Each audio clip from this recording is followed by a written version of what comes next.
SU students who live off campus came home to a concerning message last week. Our Jude Bazerman has more.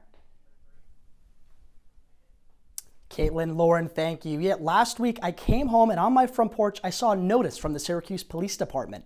That notice read, "Juvenile crimes have been on the rise in the city." And unfortunately, that suspicious activity that's been happening all around is not just unique to my neighborhood.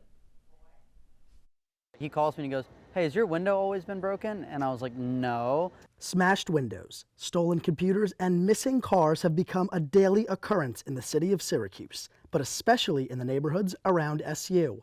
I feel like every year we get that Syracuse DPS email where it's like some car break-ins happen and they're just telling people, lock your doors, close your windows, take any valuables out of your car, and it seems like it's the same story every year. From this time last year, larcenies, stolen vehicles, and property crimes have increased dramatically across the entire city, but college students remain the most vulnerable.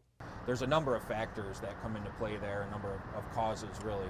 So one, the student housing, for example. You're going to have a lot of people that are transient. They're going to come in and out, right? Take in alcohol involvement. A lot of folks in college like to partake in alcohol. So, what can Syracuse students do to protect themselves from crimes against their homes and their cars?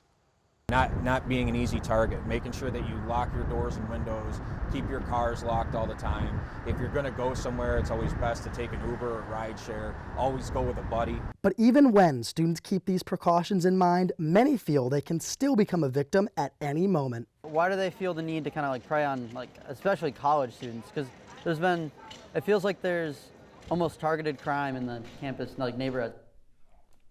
And many of those responsible for the crimes against SU students are juveniles. In my conversation with Sergeant Tom Blake, he described the programs that the city has in place to combat the rising crime levels. Caitlin, Lauren,